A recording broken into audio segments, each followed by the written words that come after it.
बिस्मिल्लाहिर्रहमानिर्रहीम अस्सलामुअलैकुम। की हाल है मेरे यूट्यूब फैमिली वालियां दा।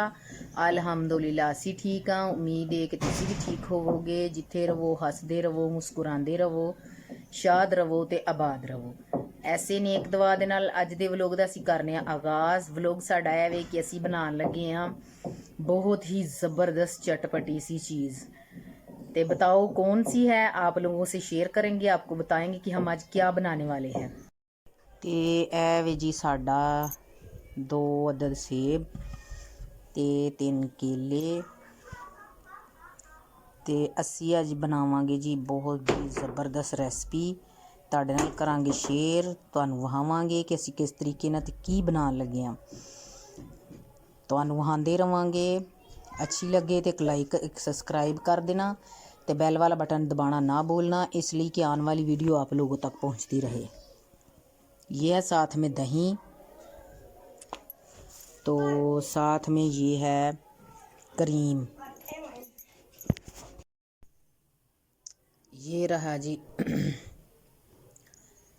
कटिया बादाम, ये रहा मेवा और साथ में ये रही खजूरें। इन सब को मैंने कर लिया है कटिंग और साथ में मैंने ये गरी, सेब और ये साथ में केला ते इन्हां नूं असीं हुण करांगे मिक्स। दही नूं अच्छे तरीके नाल पहलां मिक्स कर लैंदे आं। जिस तरह कि तुहानूं दसनी आ कि मैं ये दही माशाअल्लाह से इन्हां मैं करनी अच्छे तरीके नाल मिक्स करके ते फिर अपना अज असीं बनावांगे एक ऐसी नवीं चीज़ कि जिहड़ी मैं कदी जिंदगी च नहीं बनाई, पहली दफ़ा बनाउण लगी हाँ। ते बच्चे भी खुश हो जाएंगे, इफ्तारी भी हो जाएगी ते ज़बरदस्त जी रेसिपी भी हो जाएगी।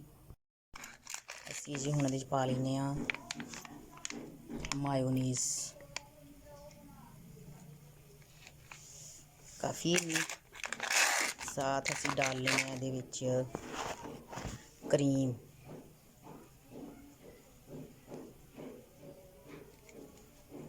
क्रीम बच्चों को बहुत ज़्यादा पसंद है, इस वजह से ज़्यादा डालिए। अच्छे तरीके नाल हुण इहनूं कर लेने मिक्स।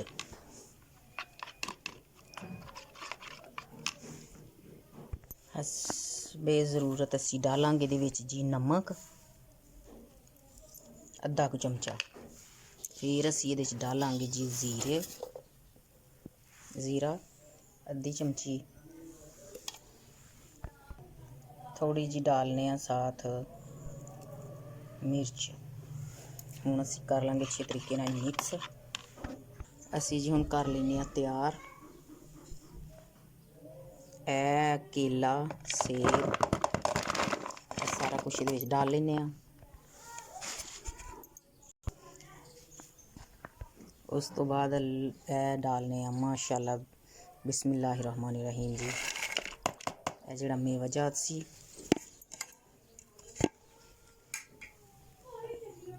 हुण असीं डालांगे इहदे विच जिहड़ा अस तैयार करके रखी है जी। असीं कर लैने इहनूं मिक्स, जिहड़ी कि साडी फ्रूट चाट हो चुकी है तैयार। माशाअल्लाह जी माशाअल्लाह। हमारी जी फ्रूट चाट तैयार है तो रोज़ा खुल चुका है, इफ्तारी हो चुकी है। इसका करने जायका चैक किस तरह की बनी है, तुहाडे नाल करांगे शेयर।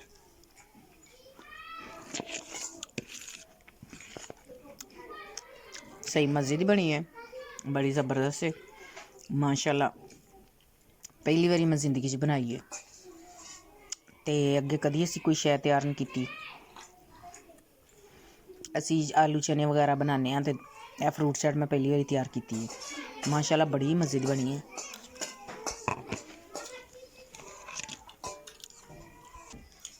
बच्चे करते हैं इफ्तारी, उन्होंने मैं की है शेयर, तुसी खाओ तो चेक करो। बच्चे बड़ा खुश होए ने माशाअल्लाह वेख के, कहते हैं कि बड़ी मज़े की बनी है। तो विष्णु हुण आईयां सानूं नहाउण तो पहला मैं सारा कुछ तैयार करके रख लिया सी कि रोज़े रखे ने सब ने, तो फिर आके ना इफ्तारी करनी है। अगर साड़ी वीडियो अच्छी लगे तो प्लीज़ एक लाइक कर देना, सब्सक्राइब कर देना, बेल वाला बटन दबाना ना भूलना कि आने वाली वीडियो आप लोगों तक पहुंचती रहे। यही है हमारी आज का व्लॉग। अल्लाह हाफिज़।